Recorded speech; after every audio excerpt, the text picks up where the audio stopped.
ఒక వీడియో చూపిస్తాను నేను.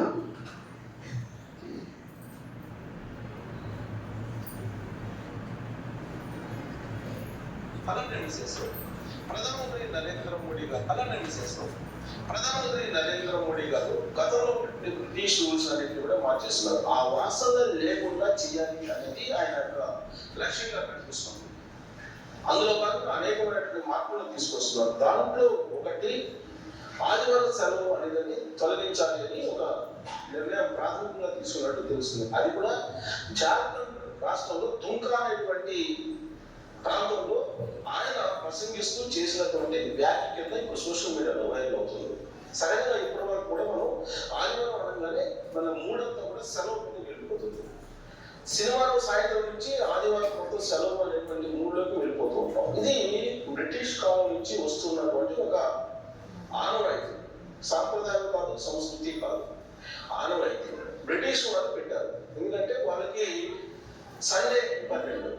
సండే ఎందుకు ఇంపార్టెంట్ అంటే చర్చిలకు వెళ్తుంటారు, ప్రార్థన చేసుకోవడానికి అనుకూలమైనటువంటి రోజుగా పరిగణించి సండేని వాళ్ళు హాలిడేగా ప్రకటించారు. ఆ రోజు నుంచి అప్పటి నుంచి ఇదే కంటిన్యూ అవుతుంది. ఆదివారం రోజు సెలవు అనేది. ఆదివారం రోజు సెలవు కాకపోతే మనం చర్చలుగా చూస్తే ప్రార్థనా మందిరాన్ని కిక్కిరిసిపోతూ ఉంటాయి.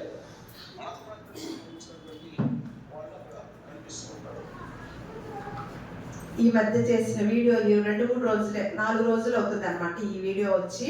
ఈ వీడియో చూశాక తప్పకుండా మనం అందులో నుంచి సత్యాన్ని నేర్చుకోవాలనే ఉద్దేశంతో ఈరోజు మీ అందరికీ, మన కుటుంబ సభ్యులైన మీ అందరికీ కూడా ఈ విషయాలు తెలియచేయాలని నిర్ణయించుకొని మాకు చెప్పడం జరిగింది. అక్కడ వీడియోలో ఆ వ్యక్తి అన్న మాటలు ఏంటంటే, ప్రధానమంత్రి గారు త్వరలో ఒక విధానాన్ని తీసుకురావాలని అనుకుంటున్నారంట. ఏంటంటే ఆదివారం సెలవు దినాన్ని తీసివేసి శుక్రవారాన్ని పెట్టాలని నిర్ణయం చేసుకుంటున్నారంట. దానికి ఒక ఈ వీడియో వచ్చింది. ఆదివారమే ఎందుకంటే అది బ్రిటిష్ వాళ్ళ ద్వారా ఈ ప్రపంచానికి వచ్చిందని, ఆ బ్రిటిష్ వాళ్ళ వాసనలే లేకుండా చెయ్యాలని ఒక ఆలోచన కలిగి ఆదివారం ఏంటంటే చర్చికి వెళ్ళిపోయి మత మార్పిడులు జరుగుతున్నాయి కాబట్టి ఆదివారాన్ని మనము సెలవు దినముగా తీసివేద్దాము అని మోడీ ప్రభుత్వం వాళ్ళు నిర్ణయం చేసడం జరిగిందనమాట. అలా నేను అది విన్నప్పుడు చాలా ఆశ్చర్యం వేసింది. వారు కూడా పెద్ద జ్ఞానవంతులే కదా, బ్రిటిష్ వాళ్ళు పెట్టింది ఆదివారం ఒక్క రోజునే తీసివేస్తే సరిపోద్దా, వారి వాసనలు లేకుండా పోతాయా? గుండె సూది నుంచి పెద్ద విమానం వరకు కూడా ఎవరు కనిపెట్టారండి? బ్రిటిష్ ప్రభుత్వం వారే కదా. బ్రిటిష్ వాళ్ళ ద్వారానే మనం వాడుకునే ప్రతి వస్తువు కూడా ఆ వారి ద్వారా వచ్చినవి కదా. అలాగే మనం బ్రిడ్జ్లైనా, రైల్వే ట్రాక్లైనా, కొన్ని సెల్ ఫోన్లైనా, కార్లైనా, చాలా చాలా అన్నమాట. ఇక అవన్నీ కూడా మరి బ్రిటిష్ వారి వాసనలే కదా. మరి ఈ ప్రధానమంత్రి గారు రోజుల మీద పడ్డారనమాట. అంటే ఆదివారం రోజున మానివేస్తే చర్చిలకు వెళ్ళే వాళ్ళకి కొంచెం డిస్టర్బెన్స్ అయిపోద్ది అని నిర్ణయం చేసుకొని శుక్రవారం అంటారు. దాని కింద కొంతమంది కామెంట్ పెట్టారు. ఏమనంటే, శుక్రవారం అయితే ముస్లిమ్స్ కండి, వాళ్ళు చక్కగా వాళ్ళు చేసేసుకుంటారు అని ఒకళ్ళు ఏమన్నా, ఈ గొర్రెలు దేన్నైనా సరే కాపీ కొట్టేస్తారండి, ఎందుకు మనం చేసేవన్నీ వాళ్ళు చేయట్లేదా, పంచికట్లు కడుతున్నారు, ఉట్టులు కొడుతున్నారు, ఇంకొకటి చేస్తున్నారు. మనం ఏది చేస్తే ఈ క్రైస్తవులు కూడా, ఈ గొర్రెలు కూడా అవే చేస్తున్నాయండి. మనము శుక్రవారం అనుకుంటే వాళ్ళు కూడా శుక్రవారానికి తయారైపోతారు అని కామెంట్స్ పెట్టారనమాట. అసలు పిచ్చి వాళ్ళు అనమాట, వెర్రి వాళ్ళే. ఎందుకంటే పరిశుద్ధ గ్రంథములో రాసిన విషయాలండి భవిష్యత్తు కాల జ్ఞాని అయిన దేవుడిచే రాయించబడిన గ్రంథం అన్నమాట. అంటే భవిష్యత్తులో ఏది ఎలా జరిగిందో, ఏవి ప్రవేశపెడతారో వాటిని అన్నిటిని కూడా పరిగణలోకి తీసుకొని పరిశుద్ధ గ్రంథం రాయబడింది అనమాట. ఈ క్రైస్తవులకు కూడా తెలియదండి. కొంతమంది ఏమంటున్నారంటే బాధపడిపోతున్నారు. అప్పుడే 2-3 పాస్టర్లు పోస్ట్ పెట్టేశారనమాట, మీరందరూ ప్రార్థన చేయండి. ఎందుకంటే నరేంద్ర మోదీ గారు ఆదివారం కన్ఫర్మ్ చేసేసి శుక్రవారం దాకా వెళ్లకుండా ఉండాలని ప్రార్థన చేయాలంట. నా దృష్టిలో వారు కూడా వెర్రివాళ్ళే. ఎందుకంటే పరిశుద్ధ గ్రంథాన్ని పరిశీలన చేయరు. ఆ రోజులకు పరిమితం చేసుకున్న వారు మాట్లాడుతున్న మాటలు అన్నమాట. అసలు ఆదివారం సెలవు దినంగా బ్రిటిష్ వాళ్ళు పెట్టారా, మన భారతీయుల్లో వాళ్ళే పెట్టారా అనేది ఒకంత చరిత్రలోకి వెళ్ళి చూస్తే ఎవరు పెట్టారో ఇక్కడ చూస్తున్నాం అన్నమాట. ఆదివారం సెలవు దినంగా బ్రిటిష్ వాళ్ళు పెట్టింది మాత్రము కాదు. ఏమనంటే 1884వ సంవత్సరంలో ముంబైలో మిల్లు కార్మికుల వీక్లీ సెలవు కొరకు భారతీయుడైన నారాయణ్ మేఘాజీ లేఖైన్ నాయకత్వంలో నిర్ణయించబడిందంట. అంటే చూడండి, ఏమీ తెలియదు, ఆదివారం ప్రార్థనకి వెళ్తున్నారు అంతే, ఇది వాళ్ళకి సంబంధించిన రోజు, దాన్ని ఎలాగైనా తీసివేయాలి అనుకొని అది బ్రిటిష్ వాళ్ళే ప్రవేశపెట్టారు అని నిర్ణయం చేశారే కానీ అసలు ఆదివారం సెలవు దినంగా ఎవరు ప్రకటించారో తెలియదు అన్నమాట. ఎవరు ప్రకటించారని చరిత్రలో ఉందండి, ఒక భారతీయుడే ప్రకటించారు ఆదివారం సెలవు. నేను ముందే చెప్పాను, ఏ సెలవు ప్రకటించినా, అలాగే రిటైర్మెంట్ అయినా, అలాగే మళ్ళా కొన్ని చట్టాలు వచ్చినప్పటికీ అవన్నీ కూడా పరిశుద్ధ గ్రంథంలో నుంచి వచ్చిన చట్టాలేనండి. మొన్న మధ్య కేంద్ర ప్రభుత్వం వారు ఒక చట్టాన్ని ప్రవేశపెట్టారు. ఏంటంటే అది గుడ్ సమరైటన్ లా అనే చట్టం అన్నమాట. అంటే మంచి సమరయన చట్టము అనేది ప్రవేశపెట్టారు. ఎందుకంటే కొంతమంది రోడ్డు యాక్సిడెంట్లో చనిపోయే వారు ఉంటున్నారు కాబట్టి ఎవరు కూడా పట్టించుకొని మాకెందుకు వచ్చిందిలే, అమ్మో రోడ్డు యాక్సిడెంట్ జరిగి మనం నుంచొని వీరిని హాస్పిటల్ తీసుకెళ్తే మళ్ళీ మనం ఏదో కేసులు ఎదుర్కోవాలి, లేదు మనం ఖర్చు పెట్టాలి అనే విధానంలో భయపడుతూ అలా ఆర్తనాదాలు చేస్తున్నప్పటికీ రోడ్డు మీద యాక్సిడెంట్ అయ్యి వెళ్ళిపోయే వాళ్ళని చాలా మంది మనం చూస్తాం. దానికి ఒక ఆలోచన కలిగి పరిశుద్ధ గ్రంథంలో యేసు ప్రభువు ఉన్న వారి కాలంలోనే రాయించిన ఒక ఉపమానాన్ని తీసుకొని దాన్ని ఆధారముగా చేసుకొని గుడ్ సమరైటన్ లా అనే చట్టాన్ని పెట్టడం జరిగింది అనమాట. అందులో ఏముందంటే అది మంచి సమరయుని కథ అనమాట. అందులో ఎవరైతే అందుకని అది ప్రవేశపెట్టి వాళ్ళకి ఒక ఆఫర్ను కూడా ఇచ్చారు కేంద్ర ప్రభుత్వాలు. ఎవరైతే ఇంత టైంలో గుర్తించి యాక్సిడెంట్ అయిన వారిని తీసుకెళ్లి హాస్పిటల్లో జాయిన్ చేసి వారిని మాకు ఇన్ఫర్మేషన్ ఇచ్చినప్పుడు వారికి కొంత నగదు బహుమతిని బహుకరంగా ఇస్తామని ప్రకటించారనమాట. ఆ చట్టంలో ఇది కూడా ఉంది. ఎవరైతే తీసుకెళ్తారో వాళ్ళకి ఒక 5,000 రూపాయలు వాళ్ళ యొక్క పరిస్థితిని బట్టి ఒక నగదు బహుమతిని కూడా ప్రకటించడం జరిగింది అనమాట. చట్టాన్ని ఎక్కడ తీసుకున్నారంటే యేసు ప్రభు వారి కాలంలో ఉన్న ఆ యొక్క ఉపమానాన్ని మంచి సమరయుడు ఒక వ్యక్తి మరి ఆ రోడ్డున వెళుతూ ఉండగా అడవి మార్గంలో దొంగలు కొట్టివేయడం జరిగింది అనమాట. అటు నుంచి ఒక శాస్త్రి గారు వెళుతున్నారు. నాకెందుకు లేనుకుంటూ చూసుకుంటూ వెళ్ళిపోయారు. ఇంకొకళ్ళు వెళ్ళారనమాట, వాళ్ళు నాకెందుకని చూసుకుంటూ వెళ్ళారు. కానీ ఒక సమరయుడు అటుగా వెళుతూ అయ్యో దెబ్బలు తగిలియా అని చెప్పి తనని తీసుకొని ఆ గాయాల్ని కట్టి నూనె రాసి చక్కగా వాటినన్నిటిని కూడా తుడిచి బాగు చేసి ఒక పూట కొళ్ళ ఆవిడ ఇంటి దగ్గరికి తీసుకెళ్ళి కొంత డబ్బులు ఇచ్చి ఇదిగో ఈ వ్యక్తిని మీరు చూసుకొని భోజనం పెట్టి ఆయన గాయాలు తగ్గేంత వరకు కూడా మీరు బస ఇవ్వండి అని చెప్పి సమరయుడు పట్టించుకొని పూటకొండ వాళ్ళ ఇంట్లో పెట్టి ఆ వ్యక్తిని వెళ్ళటం జరిగింది అనమాట. ఆ ఉపమానాన్ని యేసు ప్రభు వారు తెలియజేయడం జరిగింది. అదే దానిని మనకి చట్టంగా పెట్టారనమాట. గుడ్ సమరైటన్ లా అనే చట్టాన్ని పెట్టారు. అలాగే ఆదివారం సెలవు దినాన్ని కూడా ఎలా వచ్చిందంటే ఒక భారతీయుడు ప్రవేశపెట్టారని చూద్దాం. ఏదైనా సరే ప్రవేశపెట్టారంటే అది బైబిల్ గ్రంథంలో లేకుండా మాత్రము ఉండదని నేను ఎప్పుడు చెప్తూ ఉంటాను. దానికి ఒక మాట నిర్గమాకాండము 23వ అధ్యాయము 12వ వచనములో ఒక మాట ఉంటుంది. 6 దినములు నీ పనులు చేసి నీ ఎద్దును నీ గాడిదయు నీ దాసి కుమారుడును పరదేశియు విశ్రమించినట్లు 7వ దినమున ఊరగా ఉండవలెను.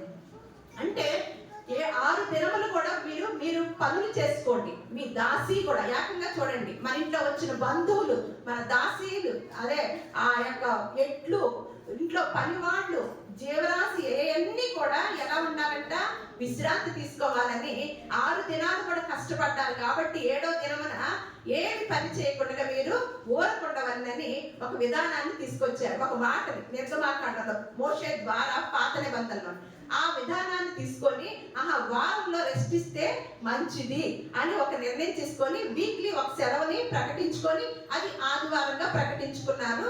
ఇక్కడ మీకు అర్థమైపోయింది, ఇది ఆదివారం సెలవు దినం అనేది బ్రిటిష్ వాళ్ళకి చెందింది కాదు. అలాగే మన వాళ్ళు అంటున్నారు కదా, ఏమని ఆదివారాన్ని మరి అయ్యో విశ్రాంతి దినం కదా, మన వాళ్ళని ఎప్పుడు అనకూడదండి. నేను ఎప్పుడు కూడా పోయిన వారంలో మనము క్రీస్తు శిలువకు అనేకులు శత్రువులుగా నడుచుకొనుచున్నారు అని మనము మాట్లాడుకున్నాం అనమాట.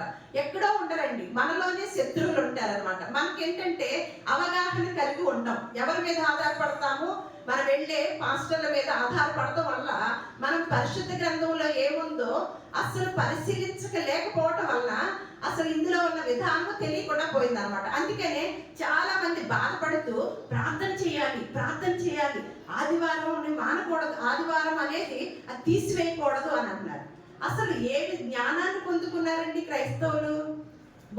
వారి గురించి కూడా మనం మాట్లాడుకుందాము, మనం తెలుసుకుందాము. ఒకప్పుడు విశ్రాంతి దినం గురించి ఎందుకు ఇచ్చాడో, ఎవరికి ఇచ్చాడో విశ్రాంతి దినం అనేది, అది ఆదివారమా, శనివారమా, శుక్రవారమా, గురువారమా, అసలు ఈ రోజు ఏ వారం అనేది పరిశుద్ధ గ్రంథంలో మనల్ని దేవుడు ఎలా ఆరాధించాలని చెప్పి ఉన్నాడో అది మనం తెలుసుకుందాం అనమాట. ఒకప్పుడు విశ్రాంతి దినం అనేది ఎందుకు ఇచ్చాడో, ఎవరికి ఇచ్చాడో చూద్దాము. నిర్గమాకాండము 20వ అధ్యాయము 8వ వచనం నుంచి 10వ వచనం వరకు. నిర్గమాకాండము 20వ అధ్యాయము 8 నుంచి 10 వచనాలు. విశ్రాంతి దినమును పరిశుద్ధముగా ఆచరించుటకు జ్ఞాపకముంచుకొనుము. 6 దినములు నీవు కష్టపడి నీ పని అంతయు చేయవలెను. 7వ దినము నీ దేవుడైన యెహోవాకు విశ్రాంతి దినము. దానిలో నీవైనను, నీ కుమారుడైనను, నీ కుమార్తెైనను, నీ దాసుడైనను, నీ దాసి అయినను, నీ పశువైనను, నీ ఇంటలలోనున్న పరదేశి అయినను ఏ పనియు చేయకూడదు అని ఇక్కడ చెప్తూ, మళ్ళీ నిర్గమాకాండము 31వ అధ్యాయము 13వ వచనంలో కూడా నిజముగా మీరు నేను నియమించిన విశ్రాంతి దినములను ఆచరింపవలెను. మిమ్మును పరిశుద్ధపరచు యెహోవాను నేనే అని తెలుసుకొనున్నట్లు అది మీ తరతరములకు నాకును మీకును గురుదగును అని. ఇది ఒకనాడు ఇశ్రాయేలు ప్రజలకు చెప్పిన నిబంధన, ఆజ్ఞ అన్నమాట. మనం పరిశుద్ధ గ్రంథాన్ని చదివేటప్పుడు ఎవరికి రాయబడింది, ఎవరికి చెప్పబడింది, ఏ కాలంలో రాయబడింది, ఏ సమయంలో ఏ సందర్భంలో రాయబడింది అనేది చదివితేనే అర్థమవుతుంది అనమాట. అంతేగాని పాత నిబంధన ఇశ్రాయేలు ప్రజలకు సంబంధించిన అన్ని మనం తీసుకుంటే కుదరదు. ఇప్పుడు మనం ఎవరు అండి? అన్యులము, తర్వాత క్రీస్తు నమ్మిన వారమైన క్రైస్తవులంగా పరిగణించబడుతున్నాం అనమాట. ఇది ఇశ్రాయేల్ ప్రజలకు సంబంధించిన మాట. ఇశ్రాయేల్ ప్రజలకు సంబంధించిన దాంట్లో కూడా ఏమనుంది? మీరు ఏ పని కూడా చేయకూడదు. ఎవరెవరు చేయకూడదని కూడా లిస్ట్ ఇచ్చారు. ఆ ఇంట్లో ఉన్న ఎవరైనా సరే, ఆఖరికి గేదెలు, పశువులు, మేకలు ఏవి కూడా పని చేయకూడదు అన్నట్లుగా మనం ఇక్కడ చూస్తున్నాం అన్నమాట. ఆ పని కనుక చేసినట్లయితే ఏముందో ఇక్కడ మన 31లోనే చూద్దాం. ఎందుకంత కఠినమైన ఆజ్ఞ ఇచ్చాడంటే, విశ్రాంతి దినమున ఒక మాట ఇక్కడ, విశ్రాంతి దినమున పని చేయు ప్రతి వాడును తప్పక మరణ శిక్ష నందును అని మళ్ళా 31లో నిర్గమాకాండం 31లో కూడా మనం చూస్తున్నాం అన్నమాట. 31వ అధ్యాయంలో ఏంటంట, విశ్రాంతి దినమున పనిచేసిన వారిలో తప్పక ఏమవుతుందంట, పని చేస్తే, ఈ ఆజ్ఞను మీరి పని చేస్తే ఏమవుతారంటండి? మరణ శిక్ష నొందునంట. మరి ఇప్పుడు మనం నిజంగానే విశ్రాంతి దినాన్ని అందరం పాటిస్తున్నామా? ఎంతమంది ఇళ్లలో ఉన్నాము? 8 మార్లు ఉన్నాము, అంతేనా? తప్పక ఏమవుతారంట? మరణ శిక్ష. మరి ఇంత కఠినమైన శిక్ష ఇశ్రాయేలీయులకు ఎందుకు పెట్టారు అంటే, ఇశ్రాయేలీయుల మధ్యనే ఎన్నో అద్భుతాలు చేశాడు దేవుడు, ఎన్నో గొప్ప కార్యాలని చేశాడు. అయినప్పటికీ కూడా ఆయన గురించి తెలియని స్థితిలోనే ఉండి, ఆయన కళ్ళెదుటే తెలియని వారుగాను, ఏమీ తెలియనట్లుగా ఉన్నారంట. మరి ఇంత కఠిన శిక్ష కరెక్టేనా? ఎన్నో అద్భుతాలు ఇశ్రాయేలు మధ్యన చేసినప్పటికీ కూడా వారంట తెలియని వారుగానే ఆయన కళ్ళు ఎదుట నిలబడి ఉన్నారంట, నడుస్తూ ఉన్నారంట. అలాగే కొంతకాలం వెళ్ళేసరికి అసలు యెహోవానే తెలియని తరం ఒకటి వచ్చిందంట. చూడండి, అంటే ఎన్ని అద్భుతాలు. మనం ఇప్పుడు చదవటానికి ఇప్పుడు అవకాశం కాదు, కానీ ఎన్నో అద్భుతాలు ఇశ్రాయేల్ కుటుంబాల పట్ల దేవుడు జరిగించాడు.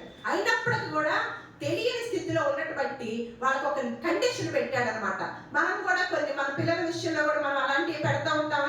విననప్పుడు మన పరిధిలో, మన చేతుల్లో ఉన్నప్పుడు మనం చేయడానికి ఏం చేయలేమండి. అలా వారు తండ్రి ఇశ్రాయేల్ ప్రజలకు కూడా అలాగే పెట్టడం జరిగింది అనమాట. తర్వాత ఇప్పుడు మనమైతే ఎవరము? భారతీయులము, అలాగే క్రైస్తవులము అన్నమాట.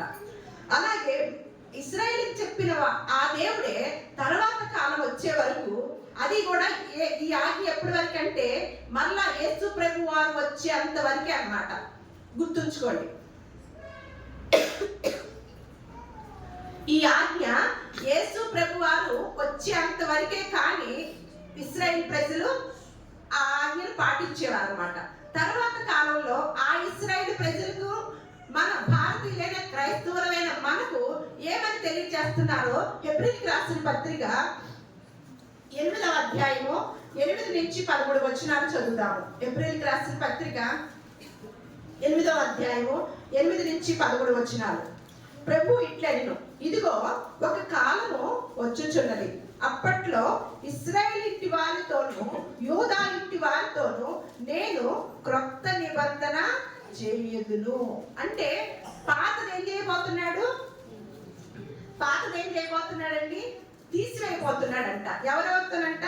ఇశ్రాయేల్ ఇంటి వారితోనూ యూదా ఇంటి వారితోనూ నేను ఒక క్రొత్త నిబంధన చేయుదునని పాతది తీసివేసి క్రొత్త విధానాన్ని చెప్తున్నాడు అనమాట.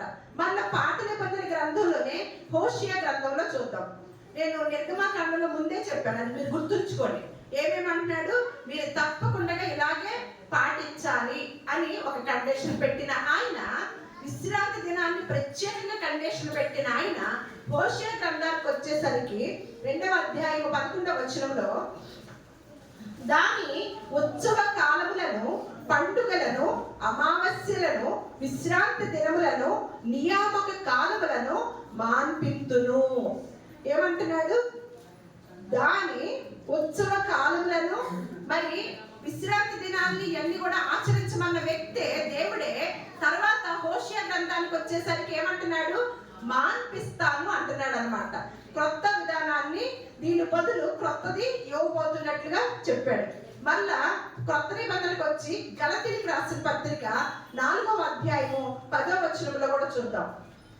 గలతీయులకు రాసిన పత్రిక 4వ అధ్యాయము 10వ వచనం, మీరు దినములను, మాసములను, ఉత్సవ కాలములను, సంవత్సరములను ఆచరించుచున్నారు.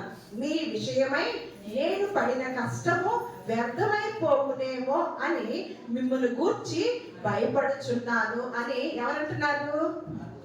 పౌలు గారు అంటున్నారు అనమాట. అంటే మనకి ఏది బాగుంటుందండి? అబ్బా, వారానికోసారి ఎటు సెలవు దినం, ఆదివారం చక్కగా ఏదో 9 గంటలకు ఆరంభించితే 10:30కో 10:15కో వెళ్ళిపోయి ఒక అరగంట దేవుని సన్నిధానంలో ఉండి తర్వాత చక్కగా వారం అంతా, ఎందుకంటే ఆజ్ఞ కదా, విశ్రాంతి దినాన్నే మీరు పాటించాలి.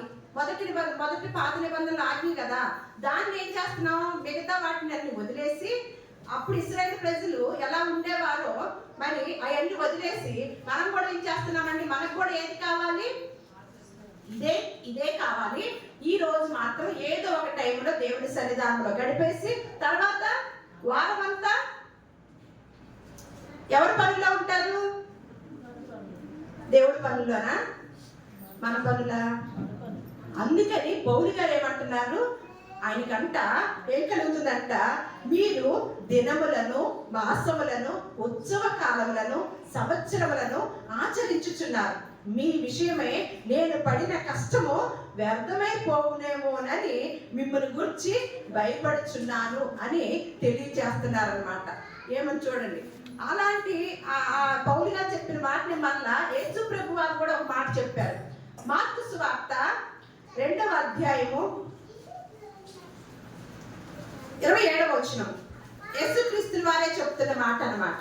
విశ్రాంతి దినము మనుషుల కొరకే నియమింపబడిన గాని మనుషులు విశ్రాంతి దినము కొరకు నియమింపబడలేదు. అందువలన మనుష్య కుమారుడు విశ్రాంతి దినములకే ప్రభువునై ఉన్నాడు. నేల ఉంది. నేల కోసం మనం సృష్టించబడ్డామా? మన కోసం నేల సృష్టించబడిందా? ఆకాశం ఉంది. ఆకాశం కోసం మనం సృష్టించబడ్డామా? ఆకాశం మన కోసం సృష్టించబడిందా? దాన్ని వివరించుతున్నాడు అన్నమాట. ఏమంటున్నాడు ఇక్కడ? విశ్రాంతి దినము మనుషుల కొరకే, అప్పుడు మనుషుల కొరకే అప్పుడు నియమింపబడింది. కానీ మనుషులు విశ్రాంతి దినము కొరకు నియమింపబడలేదు అని వివరణిస్తూ తను యేసుక్రీస్తు వారు ఏ మాట అయితే చెప్పారో ఆ మాట చేసి చూపించిన వ్యక్తిగా మనం వెంబడిస్తున్నాం కదా. ఆయన కూడా ఏమంటున్నారో చూద్దాం. లూకాసు వార్త ఆయన కూడా ఏం చేశారు? విశ్రాంతి దినాన్ని వద్దు అన్నప్పుడు ఆయన కూడా మనకి ఏం చేసి చూపించి మనకి మార్గదర్శకుడుగా వెళుతూ ఏం చెప్పాడో దాన్ని చూద్దాం. లూకాసు వార్త 13వ అధ్యాయము 10 నుంచి 17 వచనాలు చదువుదాం. విశ్రాంతి దినమున ఆయన ఒక సమాజ మందిరములో బోధించుచున్నప్పుడు 18 ఏళ్ల నుండి బలహీన పరచు దెయ్యము పట్టిన ఒక స్త్రీ అచ్చట ఉండెను. ఆమె నడుము వంగిపోయి ఎంత మాత్రమును చక్కగా నిలవబడలేకుండెను. యేసు ఆమెను చూచి రమ్మని పిలిచి, అమ్మా, నీ బలహీనత నుండి విడుదల పొంది ఉన్నావని ఆమెతో చెప్పి ఆమె మీద చేతులుంచగానే ఆమె చక్కగా నిలువబడి దేవుణ్ణి మహిమపరచును. యేసు విశ్రాంతి దినమున స్వస్థపరిచినందున ఆ సమాజ మందిరపు అధికారి కోపముతో మండిపడి జన సమూహమును చూచి పని చేయదగిన 6 దినములు కలవు గనుక ఆ దినములలోనే వచ్చి స్వస్థత పొందుడి, విశ్రాంతి దినమందు రావద్దని చెప్పాడు. అందుకు ప్రభు ఏమంటున్నాడు? వాళ్ళని వేషధారులారా అంటే మనకి ఎప్పుడైతే తెలియచేశాడో క్రొత్త విధానాన్ని ఇవ్వాలని, పాత దాన్ని తీసివేసి క్రొత్త విధానాన్ని ఇవ్వాలని ఎప్పుడైతే నిర్ణయించారో ఇశ్రాయేలు ప్రజలకు కూడా యేసుక్రీస్తు వారు వచ్చేంత వరకు ఆ యొక్క నిబంధన పాటించడం జరిగిందనమాట. ఎప్పుడైతే ఇవ్వటం జరిగిందో, ఇవ్వాలని అనుకున్నారో ఆయన చేసి చూపించారనమాట. అందుకని ఆ మందిరపు అధికారులు ఏమంటున్నారంట? వాళ్ళు ఇంకా ఎక్కడున్నారు? ఆ ఆచారంలోనే, పాత ఆచారంలోనే అలా కట్టుబడి ఉండటం వలన ఇందాక అచ్యుతరావు గారు అంటున్నారు మనకంటూ ఒకటి గిరి గీసుకొని పెట్టుకుంటాం అన్నమాట. ఆ గిరిలోనే మనకున్న జ్ఞానం అంతా ఎక్కడి వరకు ఉంటుంది? నూతిలో కప్పలు అంటారు కదా. ఆ నూతిలో ఉన్న కప్ప ఏమనుకుంటది? అబ్బా, ఇదే సముద్రం అనుకుంటది కదా. ఆ నూతిలో నుంచి వస్తే పెద్ద సముద్రం చూస్తుంది. కానీ కప్పకి ఏది సముద్రం లాగా అనిపించింది? ఆ నుయ్యే అనిపించింది అనమాట. అట్లా మనకంటూ ఒకటి పెట్టేసుకొని ఆ అధికారి ఏమంటున్నాడంటే, అసలు ఏంటి, విశ్రాంతి దినాన పని చెయ్యొద్దని అక్క పాత నిబంధనలో ఉన్న మోషే ధర్మశాస్త్రంలో రాయబడి ఉంది కాబట్టి నువ్వేంటి విశ్రాంతి దినాన స్వస్థపరిచావంటే ఏం చేశాడు? ట్రీట్మెంట్ ఇచ్చాడు అనమాట. అర్థమైందా? ట్రీట్మెంట్ జరిగింది ఒక వ్యక్తికి, ఆవిడ బాగుపడింది. వెంటనే కోపం వచ్చేసి అంటున్నాడంట. అప్పుడు యేసుక్రీస్తు వారు ఏమంటున్నారు? వేషధారులారా అని మాట్లాడుతున్నాడు. తర్వాత వచ్చిన మీరు చదువుకోండి. అలాగే లూకాసు వార్త 6వ అధ్యాయం 6వ వచనంలో కూడా ఉంటుంది. అలాగే పాత నిబంధనలో అంత కఠినంగా చెప్పిన దేవుడు ఇప్పుడు ఉన్న క్రైస్తవులకి యేసుక్రీస్తులు వారు చేసి చూపించిన మాటలు అన్నమాట. ఇప్పుడున్న మనకు ఒక్కరోజు విశ్రాంతి దినం అంటారా? ఒకసారి ఆలోచించండి. ఇప్పుడున్న మనకి ఎప్పుడైతే మోడీ గారు ఆదివారం తీసేస్తారు అనగానే ఉన్న క్రైస్తవులందరూ ఏం చేస్తున్నారండి? భయపడుతూ ప్రార్థన చేస్తున్నారు అన్నమాట. ఎందుకంటే పరిశుద్ధ గ్రంథం చదవరు కదా. విశ్రాంతి దినము ఆదివారమే అని గిరిగీసుకొని కూర్చున్న వారు ప్రార్థన చేస్తున్నారనమాట. ఇక్కడ ఏమంటున్నారంటే అసలు ఇప్పుడు మనం ఎవరిని అనుసరించాలో మనకి ఇక్కడ లేఖనాల్లో చూద్దాం అన్నమాట. అపొస్తలుల కార్యములు 5వ అధ్యాయము 42వ వచనం. అపొస్తలుల కార్యములు 5వ అధ్యాయము 42వ వచనం. అపొస్తలులు కూడా ఏం చేశారో ఇక్కడ చూస్తాం అన్నమాట.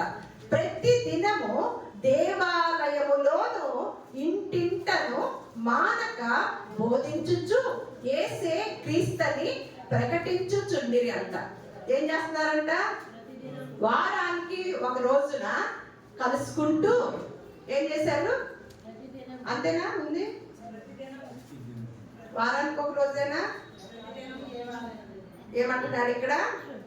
ఆది అపోస్తలులు చేసిన పని అన్నమాట. మనం ఎవరిని అనుసరించాలి ఇప్పుడు? అపోస్తలుల్ని అనుసరించాలి. ఏమంటున్నారు? ఇది ప్రతి దినము దేవాలయంలోను, ఎంత చక్కగా రాశారో చూడండి. మళ్ళా ఇంటింటను, ఒక్కోసారి ఇంటింట్లో ప్రార్థన పెడితే ఒక్కోసారి కొనసాగు మానేస్తా ఉంటారు. మరి దేవాలయంలో పెడితే అది తిన్నగరాదు. ఏంటి? లేఖనాలు చదవకపోవటం వలన అనమాట. మనం ఎవరికి ప్రత్యేక స్థానం ఇస్తున్నామో, మన కుటుంబంలో మనం దేవుని నమ్మినప్పుడు, అందుకే నేను ఒక మాట ఉన్నది, యేసుక్రీస్తు వారు ఒక మాట చెప్తారనమాట. ఏమనంటే,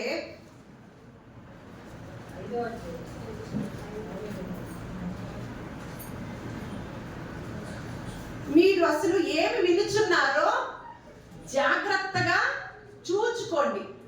వినటం కదా. ఇప్పుడు ఏమంటున్నాడు? వినుచున్నదంట ఏం చేయాలంట? జాగ్రత్తగా చూసుకోవాలంట. అంటే మనం వినేది ఏంటి? ఎక్కడ చూసుకోవాలి? విన్నప్పుడు పరిశుద్ధ గ్రంథంలో చూసుకోవాలని యేసుక్రీస్తు వారు చెప్తున్నారు. మీరు ఏమి వినుచున్నారో అది జాగ్రత్తగా చూసుకోండి అని తెలియజేశారనమాట.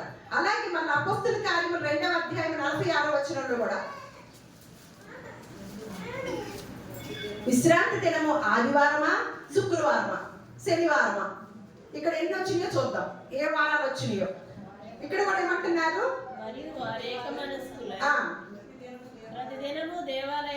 తప్పక కూడుకొనుచు ఇంటింట రొట్టె విరుచుచు దేవుని స్తుతించుచు ప్రజలందరి వలన దయ పొందిన వారే ఆనందముతోను నిష్కపటమైన హృదయముతోను ఆహారం పుచ్చుకొనుచు అనేకుల్ని వారిలో చేర్చుకుంటున్నారంట. ప్రతి దినము ఎటువంటి మాటలు వచ్చినప్పటికీ కూడా భయపడాల్సిన అవసరత లేదు. ఎవరు తీసుకొచ్చారు చూద్దాం. మళ్ళా 2వ తిమోతికి రాసిన పత్రిక 4వ అధ్యాయం 2వ వచనంలో కూడా పౌలు గారు తిమోతికి చెప్తూ, వాక్యమును ప్రకటించుము. ఎప్పుడంట? వారానికి ఒకసారి. సమయమందును అసమయమందును ఏం చేయమంటున్నాడు? చక్కగా నీట్గా వెళ్ళు అన్నాడా? ప్రయాసపడుము అని చెప్తున్నాడు. మళ్ళీ ఏప్రిల్ రాసిన పత్రిక 4వ అధ్యాయం 10వ వచనం, దేవుని ప్రజలకు విశ్రాంతి నిలిచి ఉన్నది. ఎందుకనగా దేవుడు తన కార్యములను ముగించి విశ్రమించిన ప్రకారము ఆయన యొక్క విశ్రాంతిలో ప్రవేశించిన వాడు కూడా తన పనులను ముగించి విశ్రమించాలి. దేవుడు తన కార్యములను ముగించిన ప్రకారం, అంటే దేవుడు తన పనులు ముగించిన ప్రకారము క్రైస్తవులు కూడా ఏం చేయాలంట? వారి పనులు ముగించుకొని విశ్రాంతిలోకి వెళ్ళాలంట. ఎప్పుడు విశ్రాంతి? ఏకంగా చచ్చినప్పుడే. క్రైస్తవ ప్రజలకంట విశ్రాంతి నిలిచి ఉంది. రెస్ట్ తీసుకోవడానికి క్రైస్తవులకి సమయమే లేదనమాట.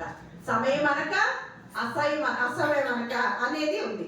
అసలు బ్రిటిష్ వారికి క్రైస్తవులకి ఆ స్నేహం ఉందా లేదా అనేది కొన్ని మాటలు చెప్పేసి నేను ఈ అపోహను తొలగించుతాను. అసలు బ్రిటిష్ వారికి అసలు క్రైస్తవులకి అసలు పడదంటండి.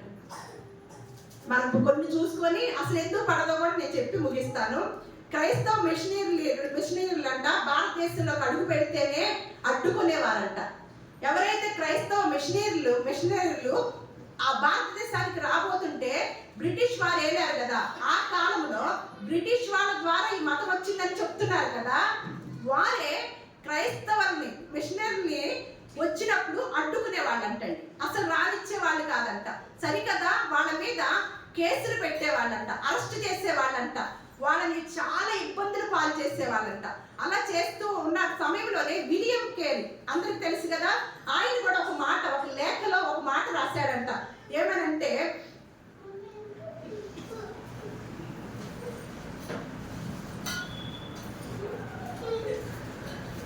ఇండియా వచ్చినప్పుడు అంట ఆయన ఒక లేఖలో రాసిన విషయం, విలియం కేరీ గారు ఇండియా వచ్చినప్పుడు బ్రిటిష్ వారి నుంచి అనేక సమస్యలు ఎదుర్కొన్నాడంట. మరి బ్రిటిష్ వాళ్ళ దేవుడే అంటున్నారు కదా, బ్రిటిష్ వాళ్ళు దేవుడైనప్పుడు బ్రిటిష్ వాళ్ళకి సంబంధించిన వారు వస్తున్నప్పుడు భారతదేశానికి మరి ఎదుర్కోవటం ఎందుకు, వారిని అరెస్ట్ చేయటం ఎందుకు, అడ్డుకోవటం ఎందుకు అనేది మనకి ప్రశ్న కలగాలి కదా, చెప్పేవారికి కూడా కలగాలి కదా. నేను ఎప్పుడు చెప్తాను, చరిత్ర చూడాలన్నమాట. ఒక మాట మాట్లాడేటప్పుడు మనం చరిత్రలోకి వెళితే కానీ అసలైన విషయాలు తెలుసుకోగలుగుతాం.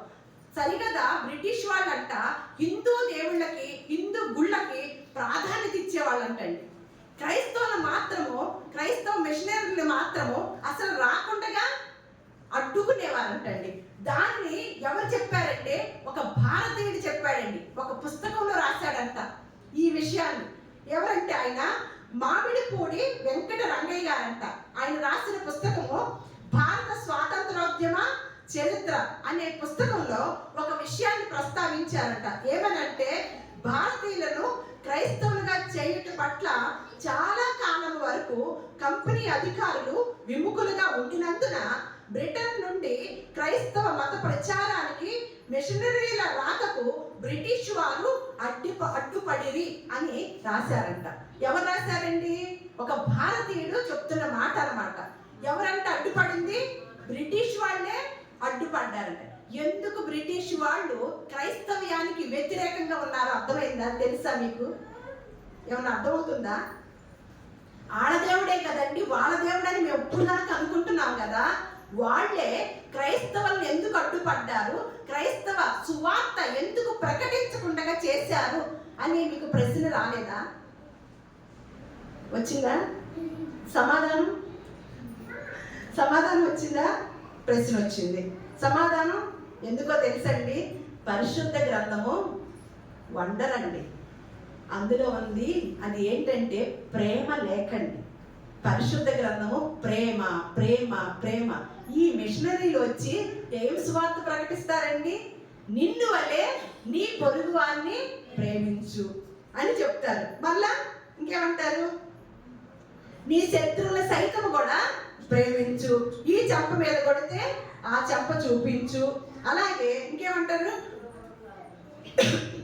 నిరపరాధినైనను నీతిమంతునైనను నువ్వు చంపకూడదు, అబద్ధమునకు దూరముగా ఉండాలి, లంచము తీసుకొనకూడదు, పరదేశిని బాధింపకూడదు, లేని వార్త పుట్టింపకూడదు, అన్యాయపు సాక్ష్యము పలకకూడదు, నీ పొరుగు వానిది ఏది ఆశించకూడదు.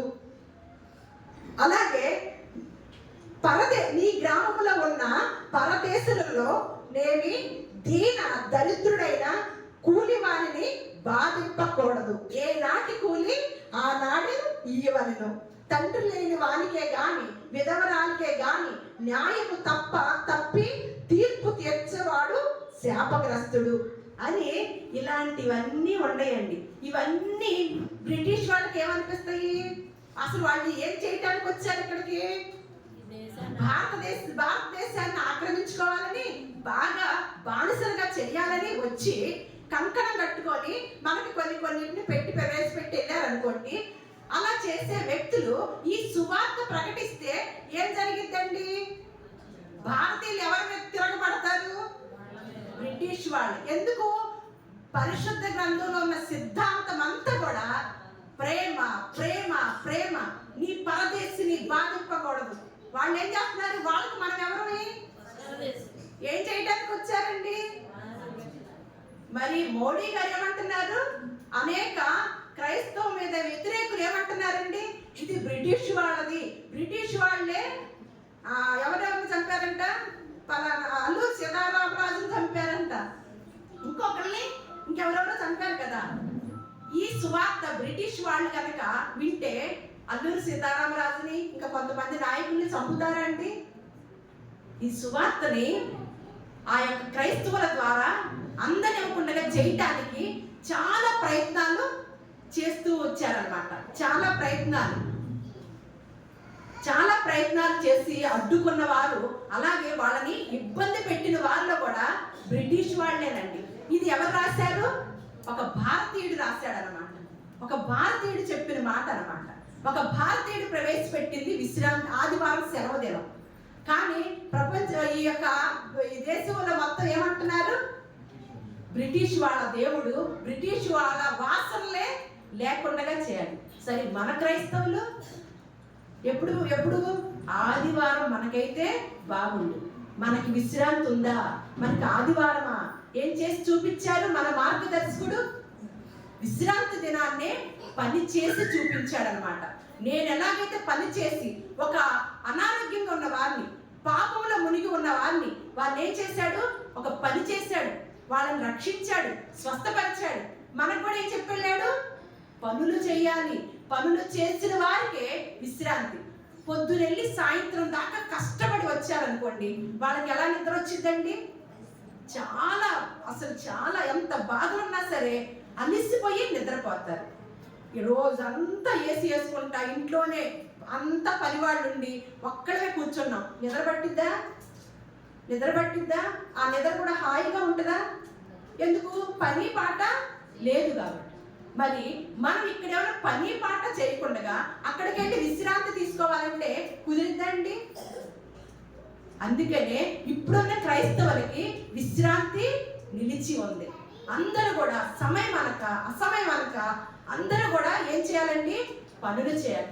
ఆ పనులు చేసిన వారు మన యేసుక్రీస్తు వారు ఎలాగైతే 6 దినములు పనిచేసి ఇలా 7వ దినమున దేవుడు విశ్రమించాడో, మనం కూడా మనకిచ్చిన ఆయుష్కాలంలో పని చేసి ఆ విశ్రాంతిలోకి వెళ్ళే వారముగా దేవుడు మనలందరినీ కూడా ఆశీర్వదించునుగాక. బయట ప్రపంచంలో ఉన్న వారికి ఈ మాటలు కొంతమందికి అందగలుగుతాయి అని ఆశతో ఈ యొక్క మాటలు చెప్పడం జరిగింది. దేవుడు మిమ్మల్ని అందరినీ కూడా దీవించునుగాక. ఎవరైతే ఈ మాటలు వింటున్నారో వారి కుటుంబాలను కూడా దేవుడు దీవించి వారి హృదయములను తెరవబడునుగాక.